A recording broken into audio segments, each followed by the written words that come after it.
Nós vamos abrir o texto bíblico em Neemias capítulo 9. Livro de Neemias capítulo 9. Nós leremos até o verso 15. Neemias 9, 15, de 1 a 15. No dia 24 deste mês, se ajuntaram os filhos de Israel com jejum e pano de saco e traziam terra sobre si.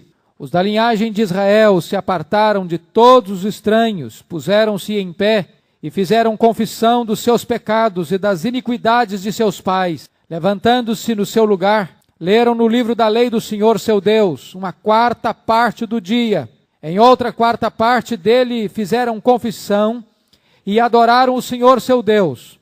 Jesua, Bani, Cadmiel, Sebanias, Buni, Serebias, Bani e Kenani se puseram em pé no estrado dos levitas e clamaram em alta voz ao Senhor seu Deus. Os levitas Jesua, Cadmiel, Bani, Hasabneias, Serebias, Rodias, Sebanias e Petaías disseram: levantai-vos, bendizei ao Senhor vosso Deus, de eternidade em eternidade. Então se disse: bendito seja o nome da tua glória, que ultrapassa todo bendizer e louvor.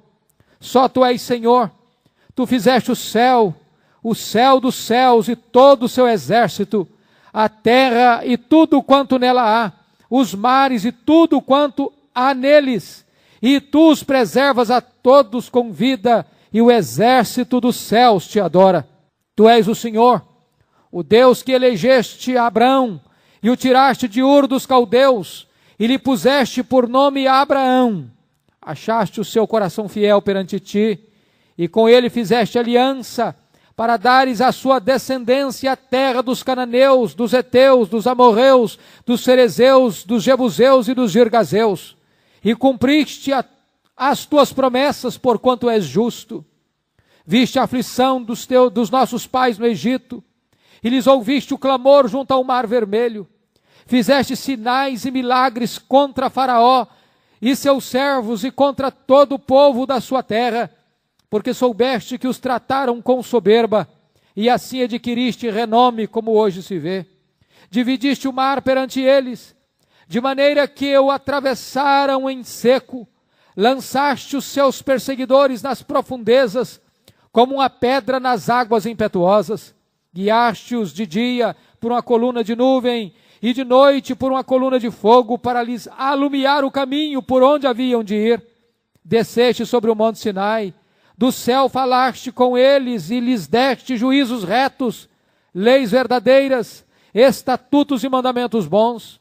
O teu santo sábado lhes fizeste conhecer, preceitos, estatutos e lei, por intermédio de Moisés, teu servo, lhes mandaste. Pão dos céus lhes deste na sua fome, e água da rocha lhes fizeste brotar na sua sede, e lhes disseste que entrassem para possuírem a terra que, com mão levantada, lhes juraste dar. Amém.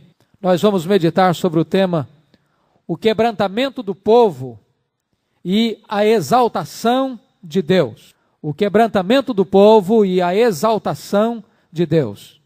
É um fato notório, queridos, de que os grandes reavivamentos da história foram produzidos pela palavra de Deus. Se você estudar tanto os reavivamentos registrados na Bíblia, quanto aqueles que foram registrados ao longo da história cristã, todos eles tiveram a mesma gênese, todos eles tiveram a mesma origem, todos eles tiveram a mesma receita, todos emanaram da pregação da palavra de Deus. Nós estudamos quarta-feira passada o capítulo 8 de Neemias. Nós lemos que Esdras e os levitas se levantaram para ler, para explicar e para aplicar a palavra de Deus. E o resultado na congregação foi um profundo choro de reconhecimento de seu pecado e depois, pelo entendimento da palavra de Deus, uma grande e indizível alegria que tomou conta deles. É interessante que no dia seguinte, diz Neemias capítulo 8, verso 13, que a liderança da igreja se reuniu para ter um estudo bíblico mais aprofundado, para mergulhar nas águas mais profundas da palavra de Deus, e descobriram então que havia uma prática espiritual esquecida na história do povo, a festa dos tabernáculos. E então eles procuram acertar a vida deles, eles procuram colocar a vida deles certa, de acordo com os princípios da palavra de Deus. Eles normatizam a vida deles pelo ensinamento das Escrituras. O que é maravilhoso é que somos informados de que dia a dia a palavra de Deus ia sendo lida. Está acontecendo aqui, meus irmãos, o culto talvez mais impressionante registrado na Bíblia. Nós não temos nenhum paralelo nas Escrituras de um culto como este, ou de um fato como este, onde agora vamos ler que a leitura da Bíblia, a reunião da Assembleia durou 24 dias. Você já pode imaginar o que é homens, mulheres, crianças, todos aqueles que podiam entender, e eles passavam praticamente todo dia lendo a Bíblia, orando, se quebrantando, se humilhando, louvando, adorando a Deus, os resultados espirituais que isso produziu. Você pode ter essa conclusão, que essas reuniões de estudo aconteceram durante esses 24 dias, capítulo 8, versículos de 1 a 3, você vai notar que esta reunião começa no primeiro dia. Você vai perceber, logo em seguida, a leitura da Bíblia no versículo 8, no versículo 13, e agora no versículo 18 também, do capítulo 8, estavam lendo a palavra de Deus.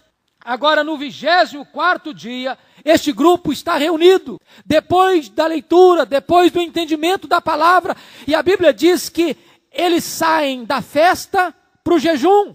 O capítulo 8 termina o povo festejando a festa dos tabernáculos. Mas agora, depois de um aprofundamento ainda maior na palavra, depois de uma investigação mais profunda na vida, esse povo volta-se para Deus, com jejum, com pano de saco e com terra sobre a cabeça. Eu gostaria que nós pudéssemos então olhar para esse texto sobre dois aspectos. Ele nos fala de dois aspectos. Primeiro, o quebrantamento do povo. Segundo, a exaltação de Deus. Então vamos olhar o primeiro ponto, o quebrantamento do povo, que está registrado nos versos de 1 a 5. O quebrantamento, em primeiro lugar, passa pela contrição diante de Deus. Versículo 1, você nota que o povo estava festejando, estava alegre, estava celebrando as colheitas, estava celebrando a proteção de Deus durante a caminhada no deserto, e de repente este povo é tomado por uma profunda convicção de pecado. Eles jejuam, eles se cobrem de pano de saco, é uma expressão bíblica para humilhação, para contrição, para quebrantamento, para arrependimento. E nós vamos notar uma coisa sublime na Bíblia, é que nunca aconteceu também um reavivamento espiritual, uma mudança profunda na vida do povo, que não tivesse começado também pelo choro. Avivamento não é celebração sem passar primeiro pelo choro. Primeiro o povo chora, depois o povo canta. Primeiro o povo reconhece a mazela do seu pecado, depois então o povo se deleita na graça de Deus. Primeiro o povo reconhece a hediondez da sua condição aos olhos do Deus Santo, depois então eles compreendem a gloriosa graça de Deus que traz perdão e restauração. A Bíblia diz: se o meu povo, que se chama pelo meu nome, se humilhar e orar e me buscar e se converter dos seus maus caminhos, então eu ouvirei dos céus, perdoarei os seus pecados, sararei a sua terra. Esta é a ordem de Deus. Precisaríamos perguntar para nós aqui hoje, qual foi a última vez que nós jejuamos para nos humilharmos diante de Deus, para vencermos determinadas situações da nossa vida, ou determinados pecados, ou determinada situação que nos oprime, que nos afasta, que nos torna a vida árida, seca. Qual foi a última vez que nós jejuamos em favor da igreja, em favor do povo, em favor da situação que oprime e que tantas vezes entristece o coração do povo de Deus?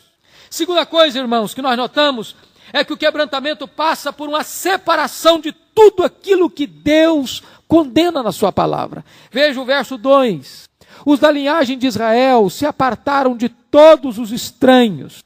O que isso significa? Na verdade, a questão aqui não é um afastamento racial. Deus não está aqui condenando em hipótese nenhuma a questão do preconceito racial. ou Deus não está aqui favorecendo o preconceito racial. Deus não está aqui dizendo que nós não devemos olhar para os outros povos e ter compaixão deles e anunciar a eles a palavra de Deus e trazê-los para a luz da verdade. O que na verdade esse texto está querendo dizer é que aqueles que não professavam a mesma fé, que não criam no mesmo Deus, que não tinham a mesma convicção espiritual, que não tinham o mesmo compromisso com o Deus vivo, não podia estar num sincretismo religioso, participando daquele momento de choro pelo pecado e de celebração ao Deus vivo. O que está nesse texto é o seguinte: não há comunhão fora da verdade. O que esse texto preceitua é que não há possibilidade de existir unidade espiritual sem ser costurada esta unidade pelo vínculo da verdade. O que a Bíblia está nos dizendo é que não existe essa ideia de que não importa a sua fé, não importa o seu Deus, não importa a sua crença, não importa a sua teologia, estamos juntos, somos um. Isso não é verdade. A Bíblia nunca nos autoriza a pensar desta maneira ou a pregar desta maneira. E o povo entende então que precisa se consagrar ao Senhor, se dedicar ao Senhor e colocar a sua vida certa diante do Senhor, afastando de tudo aquilo que Deus havia proibido na sua palavra. Terceira coisa, queridos, o quebrantamento passa pela confissão de pecado. Versículo 2, eles se apartam e diz o texto que uma quarta parte do dia, versículo 3, melhor dizendo, versículo 2, eles estão fazendo confissão de seus pecados e das iniquidades de seus pais. Mas no versículo 3, diz o texto que eles passam a quarta parte do dia fazendo confissão. Vocês já pararam para perceber que parece que nós vivemos na geração que não tem tanta convicção de pecado mais? Nós somos da geração que diz, nada tem nada a ver. Da geração que acha que o padrão de Deus diminuiu, que as exigências de Deus estão mais frouxas, de que Deus se tornou mais permissivo com respeito à sua lei. Daí nós nos reunimos, mas há pouca convicção de pecado, há pouco choro pelo pecado, poucas pessoas se inquietam por causa do pecado, poucas pessoas se incomodam por causa do pecado. Parece-nos que nós geramos dentro de nós uma certa reserva de proteção a essa questão. Não choramos mais, não lamentamos mais, não confessamos mais, não temos mais aquela consciência de que o pecado ofende a Deus, entristece a Deus, e não há nada pior e mais grave e mais terrível do que o pecado. O que nós tememos é a consequência dele. Nós tememos ser apanhados por ele, de sofrermos as consequências dele, mas não choramos pelo pecado. Vejam vocês que outra coisa que Tiago, que o texto nos mostra dos levitas, aqui da oração dos levitas, é que a culpa é comunitária no tempo e no espaço. O pecado do povo é o pecado que eles confessam. Nós confessamos os nossos pecados e os pecados do povo. Não tem jeito de nós separarmos isso, queridos. Nós somos um corpo, nós somos um rebanho. Nós somos uma igreja, nós somos a noiva de Cristo, de tal maneira que nós não podemos pensar que quando um irmão peca, quando um grupo peca, quando uma comunidade peca, que há alguém que está ileso, imune a essa situação. Você vai ver, todas as orações de confissão do Velho Testamento, via de regra, trazem esse elemento. Deus perdoa os nossos pecados, perdoa os pecados dos nossos pais. Nós transgredimos, os nossos pais transgrediram, os nossos reis, os nossos profetas, os nossos sacerdotes. Ou seja, há um entendimento de culpa coletiva por causa da transgressão. A Bíblia diz que quando um membro sofre, todos se entristecem com ele. Quando um membro cai, os outros devem corrigi-lo com espírito de brandura. Tem que existir essa ideia de corpo. Mas a quarta coisa é que o quebrantamento é produzido pela leitura da palavra de Deus. Você nota no versículo 3 que uma quarta parte do dia é usada para leitura da Bíblia. Obviamente, leitura e exposição da Bíblia. Você está notando aqui uma exposição longa, uma leitura longa. E a leitura da palavra de Deus que produziu todos os efeitos espirituais na vida desse povo. Olha para a Bíblia e você vai ver que sempre que a palavra de Deus é lida e exposta, há convicção de pecado. Sabe, irmãos, às vezes nós vivemos uma outra coisa gravíssima na igreja evangélica brasileira hoje. Olha a questão importantíssima aqui do equilíbrio. Uma quarta parte do dia foi usada para leitura e exposição da palavra. A outra quarta parte do dia foi usada para confissão e adoração. Você vê uma centralidade da palavra de Deus. Você vê um enfoque enfático na palavra de Deus. O que está acontecendo hoje? As pessoas procuram substitutivos para a Bíblia. É um testemunho. E nós não podemos ser contra o testemunho, desde que não seja normativo, desde que não substitua a exposição da palavra de Deus. Nós não somos contra a música é uma bênção, mas há lugares onde você canta, e não tem tempo para a Bíblia, não tem tempo para a pregação. Eu já participei de situações até constrangedoras, onde fui convidado às vezes para pregar e até em cruzada evangelística. E depois de alertar as pessoas acerca da questão do cuidado do tempo, da dedicação, da prioridade da palavra, se teve uma liturgia de 2h30 de músicas e músicas, de conjuntos, de solistas, de quartetos, de corais, e disso, e daquilo outro, quando o auditório já estava cansado e já indo embora, é que se passou a palavra para a pregação. Se está dando pouca ênfase à palavra de Deus. E quando você lê a Bíblia e lê a história, você vê que todos os grandes movimentos de Deus na vida da igreja passou pela ênfase na pregação da palavra de Deus. Quinto lugar, só um povo que se levanta do quebrantamento pode exaltar a Deus de modo digno. Você vê isso nos versos 4 e 5. Quando os levitas disseram e clamaram em alta voz ao Senhor seu Deus. E disseram, levantai-vos. Bendizei ao Senhor vosso Deus de eternidade em eternidade. Quem são esses que estão sendo desafiados a bendizer a Deus? São aqueles que estavam jejuando, são aqueles que estavam se humilhando, são aqueles que estavam se quebrantando, são aqueles que estavam convencidos de seus pecados, aqueles que choram pelo pecado, se alegram em Deus. Às vezes nós não vemos a alegria de Deus no meio do povo, porque nós não vemos tristeza pelo pecado. A alegria de Deus, irmãos, é um produto da tristeza pelo pecado. Se não houver choro pelo pecado, não há alegria em Deus. Se não houver choro pelo pecado, não há alegria da salvação. E então agora os levitas são chamados para exaltarem a Deus. E eu chamo a sua atenção para o segundo ponto então, que é o ponto principal desse texto, que é a exaltação de Deus. A teologia da oração desses levitas é algo magnífico. Magnífico. Você vai notar que tanto Esdras 9, quanto Neemias 9, quanto Daniel 9, trabalham as orações. Orações de confissão. E nessas orações Deus é exaltado. Deus é engrandecido. Eu não sei se você conhece a história da Assembleia de Westminster, quando os teólogos estavam reunidos no século XVII, na abadia de Westminster, chegou o momento de definir Deus.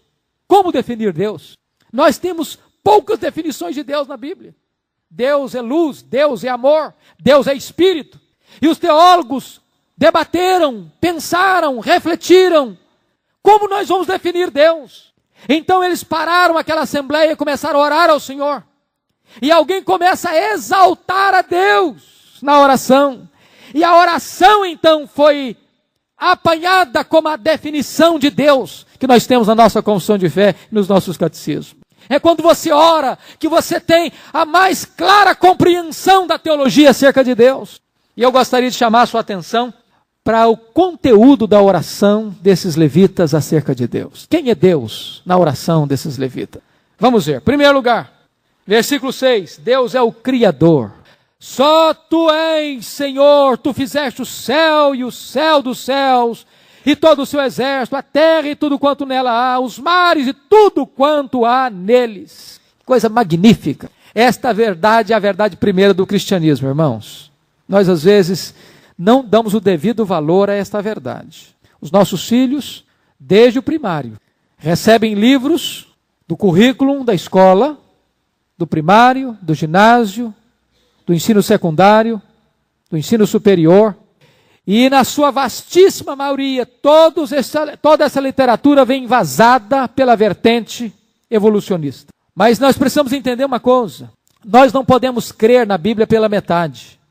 Esta é a primeira revelação de Deus. No princípio criou Deus os céus e a terra. E quando esse texto está dizendo que Deus criou o céu dos céus, o que tem na terra, o que tem no mar, tudo que existe Deus criou, Deus está combatendo isso, o ateísmo. Deus está combatendo o agnosticismo.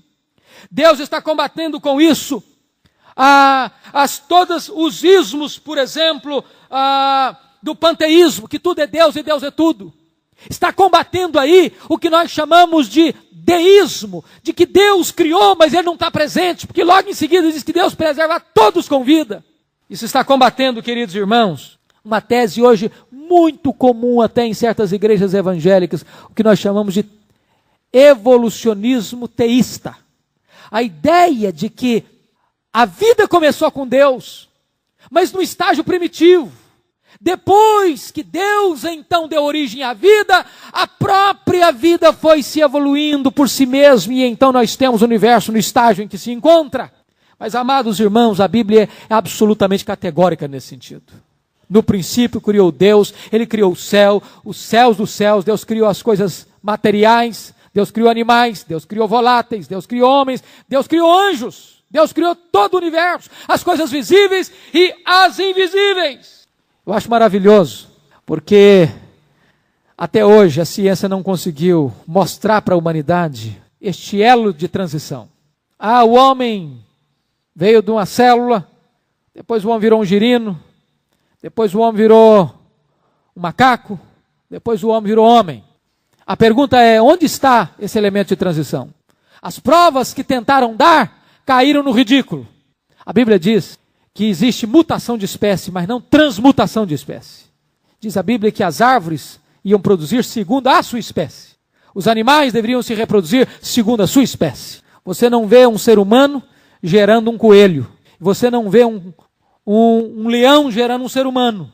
Cada ser que Deus criou se reproduz segundo a sua espécie. Até hoje a ciência não conseguiu provar o contrário. Porque a palavra de Deus é eterna, é infalível. Existe uma outra teoria perigosa espalhada por aí. A Bíblia é palavra de Deus, mas não é um livro científico. Espera um pouquinho. A Bíblia pode não ter propósito científico. Ela foi um livro escrito para nós, para nos falar acerca de Deus, do plano de Deus e da salvação. Mas o autor da Bíblia é o autor da ciência. É o mesmo. De tal maneira que não há contradição entre Bíblia e ciência. Porque o autor é o mesmo. A mente que criou a ciência é a mente divina. O homem descobre as coisas, mas Deus criou todas as coisas. Vocês conhecem tão bem aquela história da Revolução Francesa, quando aquele embaixador da Revolução Francesa saiu perseguindo as igrejas, fechando templos evangélicos, queimando Bíblias, rasgando Bíblias, prendendo crentes. E então um desses embaixadores da Revolução Francesa chegou numa vila onde havia um camponês crente, chegou para ele e disse, olha, eu vim aqui para queimar a sua Bíblia, para destruir a sua igreja e para banir da sua mente esta tola ideia de Deus. O camponês lhe respondeu, o senhor pode queimar a minha Bíblia, o senhor pode destruir o templo da minha igreja, mas o senhor não pode banir da minha mente a ideia de Deus. Para fazer isso, primeiro o senhor vai ter que apagar as estrelas do firmamento, porque enquanto elas brilharem, elas me provarão que Deus existe e que Ele é o Criador. Deus é o Criador de todas as coisas. A segunda coisa que estes homens entenderam acerca de Deus, veja o verso 6, é que Deus não apenas é o Criador, Deus é o preservador. E tu os preserva todos com vida. Meu amado irmão, isso é uma coisa maravilhosa.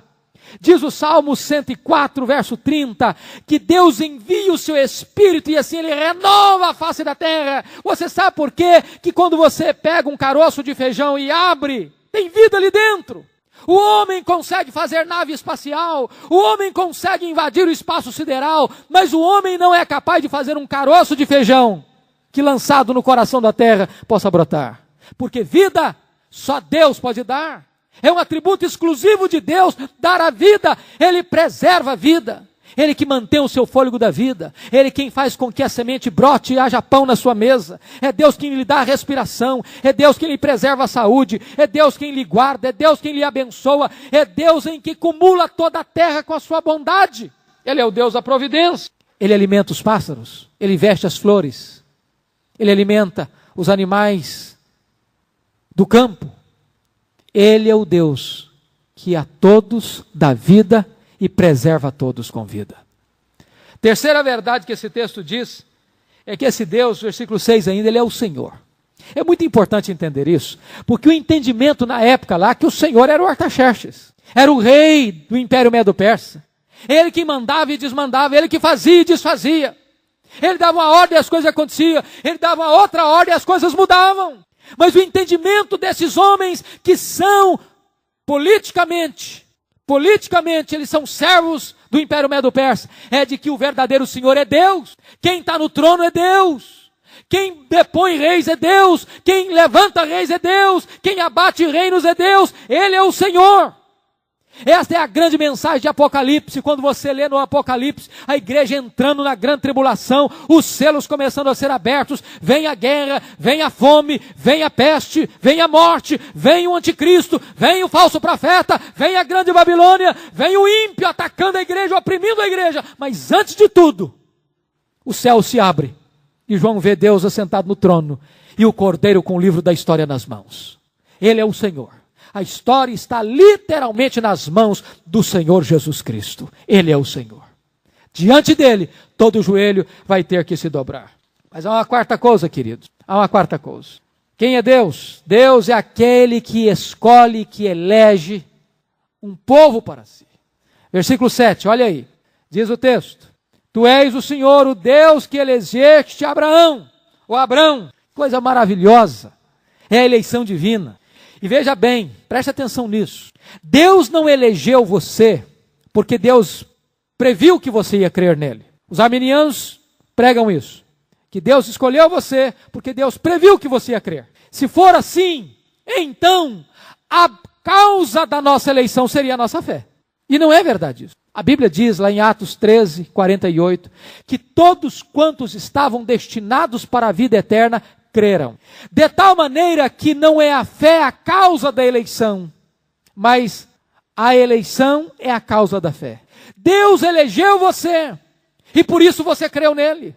Deus não escolheu você porque você praticava boas obras. Não, a Bíblia diz que Deus escolheu-nos para as boas obras. Deus não escolheu você e eu porque nós éramos santos. A Bíblia diz que Deus nos elegeu em Cristo para sermos santos e irrepreensíveis. Deus não nos escolheu porque nós éramos obedientes, mas Deus nos escolheu para a obediência.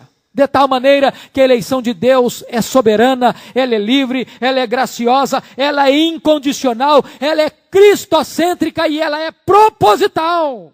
É para que nós sejamos santos e irrepreensíveis perante Ele. Isso é glorioso, queridos.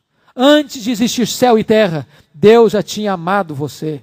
Deus já tinha colocado o coração dele em você. Deus já tinha colocado o seu amor em você e escolhido você. Outra coisa, quinto lugar, quem é Deus? Deus é aquele que chama eficazmente. Olha o verso 7. E o tiraste, elegeste Abraão, e o tiraste de Ur dos Caldeus.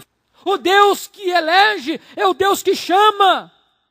É o Deus que atrai para si. Porque se Deus tivesse escolhido e não chamasse, o projeto de Deus se frustraria. E será que Deus pode ser frustrado? Jó disse: nenhum dos teus desígnios podem ser frustrados.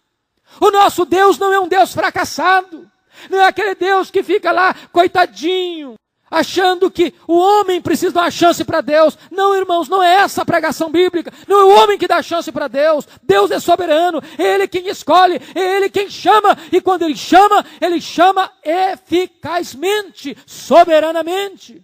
Nós afirmamos o seguinte, que a vocação de Deus, o chamado de Deus, é irresistível e é eficaz. Paulo diz assim: aos que Deus predestinou, a esses Deus também chamou, aos que chamou, a esses também justificou, e aos que justificou, a esses também glorificou. Ele é o Deus que chama. Louvado seja o Senhor por isso. A Bíblia diz que as ovelhas de Cristo ouvem a sua voz e o seguem. Por quê? Porque é Deus quem abre o coração. É Deus, é a bondade de Deus que conduz ao arrependimento. A fé salvadora é dom de Deus. Tudo provém de Deus. Por isso Deus elegeu Abraão e o tirou de Ur dos Caldeus. Tirou da idolatria, tirou do paganismo para uma nova vida. Sexto lugar, Deus não apenas elege e chama, mas Deus transforma o homem. Versículo 7 ainda, e diz a Bíblia, e puseste por nome Abraão. Ele era chamado de Abrão. E o que significa Abrão? Abrão significa grande pai. Ele era grande pai. Quando Deus o chamou, ele tinha 75 anos. Ele era grande pai. E eu fico imaginando que devia ser até curioso aquele homem andando pelas ruas agora de Canaã, ou pela terra por onde perambulou, e alguém perguntava, como é que é o seu nome? E ele respondia, eu me chamo grande pai. Quantos filhos você tem? Nenhum ainda. Não combina, né? Não combina. É a mesma coisa de chamar o Absalão, de Absalão. Davi botou o nome no menino, um nome bonito. Absalão, pai da paz. Coisa que ele nunca foi na vida, coitado. Pai da paz. Ele era o pai da guerra, pai da trama, pai da conspiração. Tem nome que não combina. E o nome de Abrão parece que não combinava com ele. Grande pai. 75 anos. Não tem filhos ainda. Mas Deus prometeu para ele de que ele teria uma descendência. E aí o tempo passa, 1 ano, 5 anos, 10 anos, 11 anos. Depois de 11 anos de espera, a Sara disse, olha, ou nós damos um jeito, ou não vai acontecer nada. Ou nós arranjamos um bebê de proveta, ou então esse neném não vai nascer. E aí, por iniciativa de Sara, Abraão coabita com Agar e nasce Ismael. Mas Deus disse, não é o Ismael. A descendência não será por meio de Ismael. A minha promessa está de pé. Você vai realmente ser um homem que vai ter uma história diferente. Aí Deus muda o nome dele para Abraão. E Abraão significa pai de uma grande multidão, de uma grande nação. Agora eu imagino o Abraão andando pela rua. E aí, meu filho, como é que tá?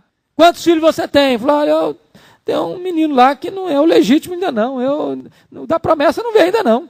E o Abraão, chegando aos 100 anos, a sua mulher já parou as regras com 90 anos.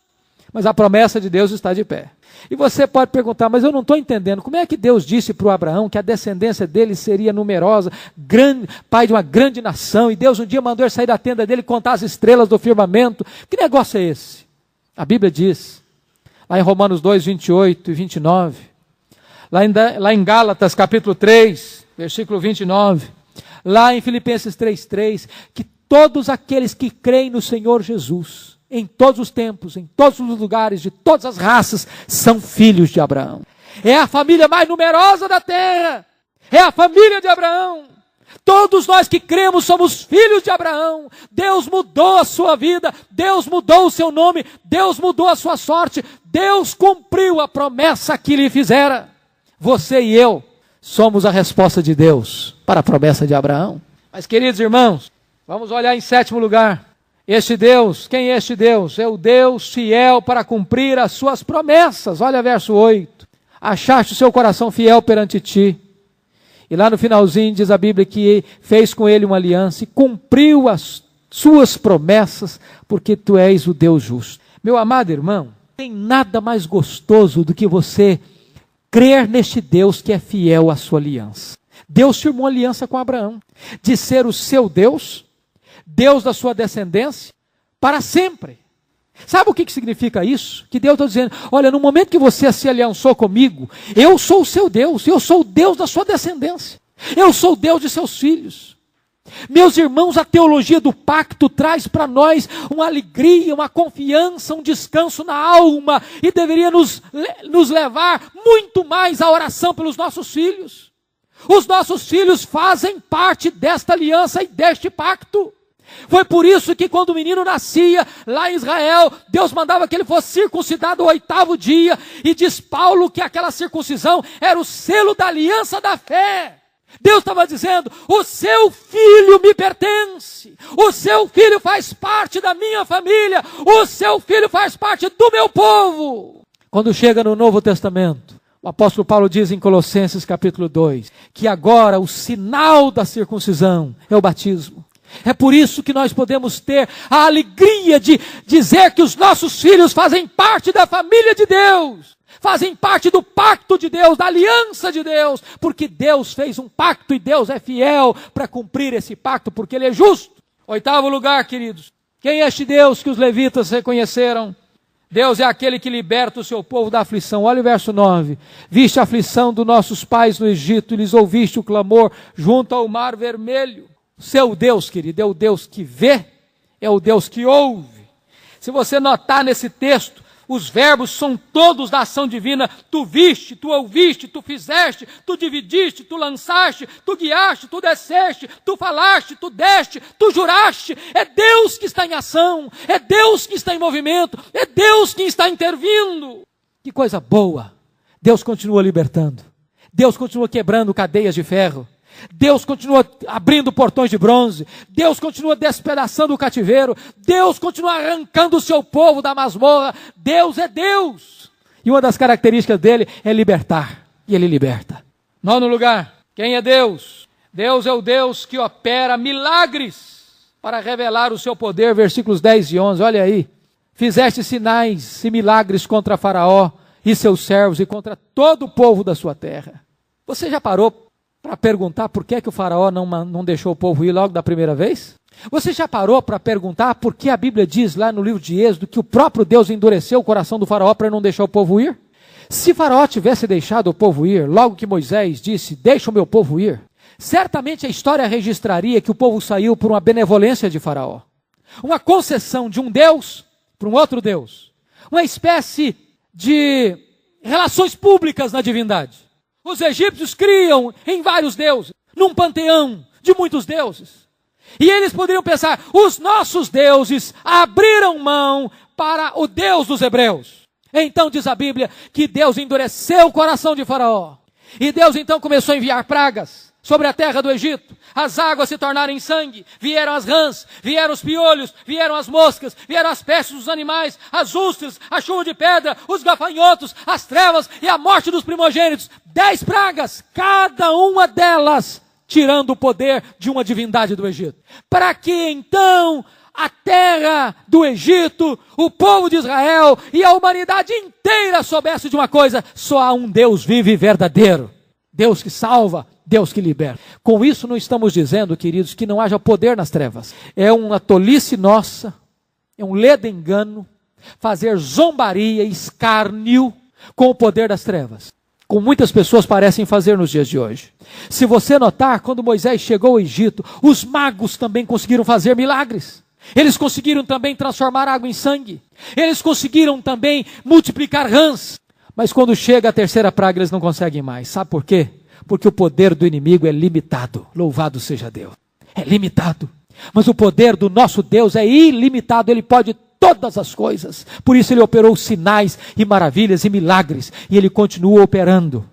Porque Deus está vivo. Ele é vivo. Ele é o mesmo. Ele é imutável. Ele é todo poderoso. Mas vejamos, queridos irmãos, ainda em 10º lugar, a descrição deste Deus. Versículo 12. Deus é aquele que guia o seu povo com a sua presença, guiacho de dia com a coluna de nuvem, de noite com a coluna de fogo, para lhes alumiar o caminho por onde haviam de ir. Olha a providência de Deus. O deserto, sem mapa, sem direção direita, para onde vai, etc. Imagine você, 2 milhões de pessoas, eram 600 mil apenas de homens, sem contar mulheres e crianças. Eram em torno de 2 milhões de pessoas, com animais, com crianças, com velhos, com bagagem, pelo deserto afora, sem infraestrutura. Imagine a complicação do que é isso, para alimentar tanta gente, para dar água para tanta gente, para cuidar da saúde de tanta gente. O calor do deserto durante o dia é insuportável. Mas neste mesmo deserto que o calor é insuportável durante o dia, a noite é muito fria e gelada. O que Deus faz? De dia, Deus bota uma coluna de nuvem, refresca, para que o sol não seja causticante. Eles têm direção e têm refrigério. A noite fria e gelada, a coluna de fogo, eles têm direção e têm aquecimento. Deus é o Deus que vela pelo seu povo, que providencia o melhor para o seu povo. Deus guia, Deus protege, Deus aquece, Deus refrigera, Deus abençoa o seu povo. Mas, queridos irmãos, em penúltimo lugar, Versículos 13 e 14. Deus é aquele que fala ao seu povo através da sua palavra. Olha 13 e 14, coisa maravilhosa. Desceste sobre o monte Sinai, do céu falaste com eles e lhes deste juízos retos, leis verdadeiras, estatutos e mandamentos bons. Veja você que Deus fala e Deus dá. A palavra de Deus não é fruto da pesquisa humana apenas, da imaginação humana. Não é aquela ideia de que papel aceita tudo.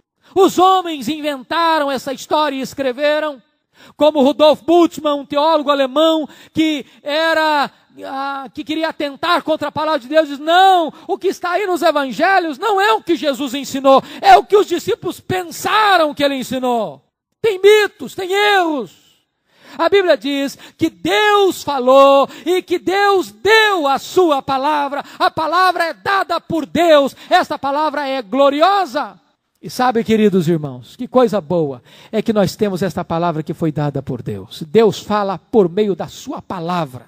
Como a igreja evangélica precisa desta mensagem hoje. Deus fala pela sua palavra. Deus desceu, Deus falou, Deus deu a sua palavra. E quando este povo está lendo lá em Jerusalém, 24 dias de estudo da Bíblia, de pregação da Bíblia, não é ideia de homem, não é pensamento de homem, não são sonhos de homens, é a palavra de Deus que está sendo lida e exposta. Finalmente, queridos, finalmente. Qual é a visão que eles têm de Deus? 12º lugar, Deus é aquele que provê sustento para o seu povo. Versículo 15.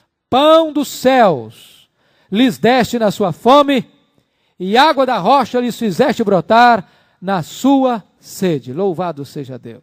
Deus preparou um banquete para eles no deserto. Uma mesa para eles no deserto. Pão do céu. Salmo 78, 24 diz que era cereal do céu. Que coisa boa, né? A gente conhece cereal da terra, mas aquele povo saboreou o cereal do céu. Deus fez chover sobre eles codornizes, de tal maneira que durante 40 anos, no deserto, a roupa não envelheceu no corpo, a sandália não envelheceu nos pés, não faltou água, não faltou comida para 2 milhões de pessoas. Ele é o Deus da provisão. Ele é o mesmo Deus. E o nosso coração não pode estar colocado na provisão, mas no provedor. Todas as vezes que o povo pôs o coração na provisão, o povo murmurou. Lembram disso? Estamos com sede, está faltando água, não tem água. E então o povo murmurava, mas não punha os olhos em Deus, que é o provedor.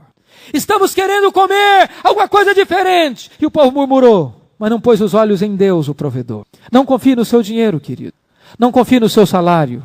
Não confie apenas na sua empresa, no seu emprego. A sua confiança não pode estar na provisão. A sua confiança precisa estar no provedor. Ele é o provedor. Concluindo, eu gostaria de fazer uma pergunta para você. Você tem esta visão de Deus que esses levitas tiveram? Deus é tudo isso para você? Outra coisa que eu quero perguntar. Será que nós temos visto, experimentado isso, de um culto como este? Do povo se reunir com sede da palavra, querendo ouvir a palavra. E ao ouvir a palavra, esse povo chora pelo seu pecado. Esse povo jejua, esse povo acerta a vida com Deus, esse povo se humilha diante de Deus. Será que não está faltando um pouco deste elemento, desse senso de temor de Deus, de reverência, de quebrantamento nos cultos? Às vezes temos apenas ajuntamento, mas não temos quebrantamento. Que Deus se compadeça de nós e nos dê esta visão gloriosa de quem é Deus, para que possamos ter uma visão correta de quem somos nós. O conhecimento não parte do homem. João Calvino foi muito feliz nas Institutas quando disse que você só se conhece a si mesmo quando você parte do conhecimento de Deus. Quando você tem um conhecimento de Deus, quem Deus é, então você tem conhecimento de quem o homem é. E aí, nós nos prostramos para confessar e para adorar. Que Deus nos abençoe, em nome de Jesus. Nós vamos orar ao Senhor.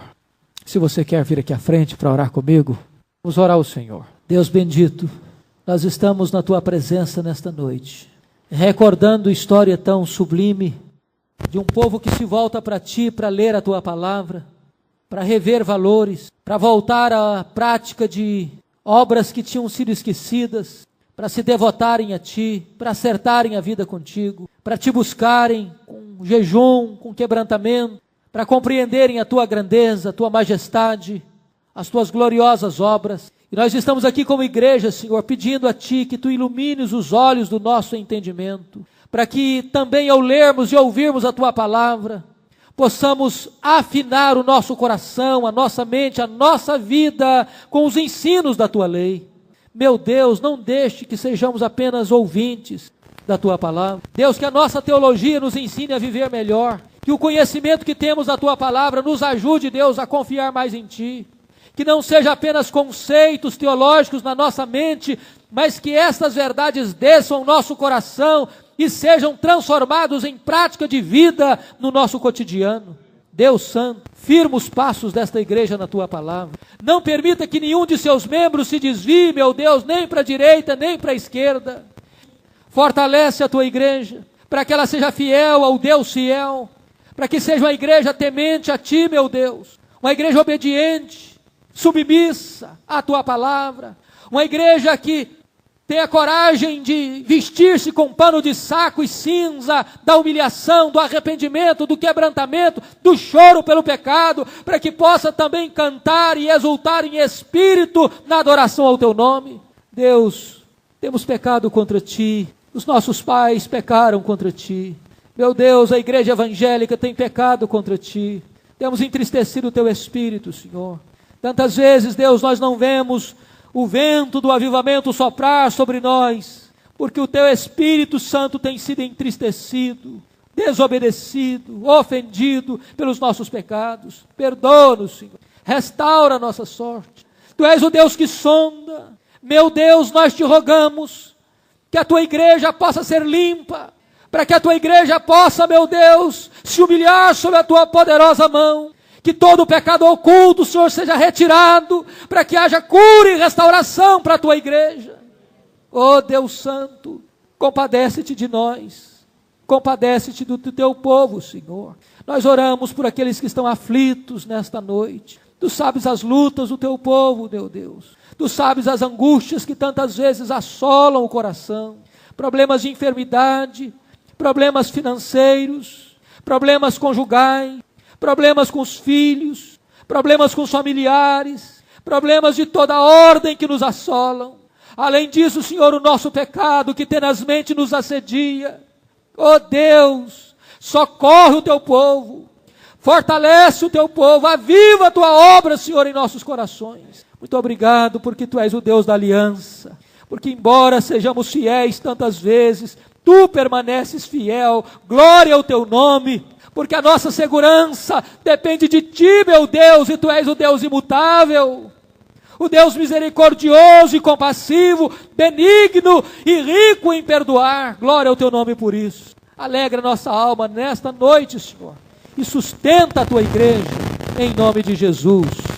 Aleluia. Amém.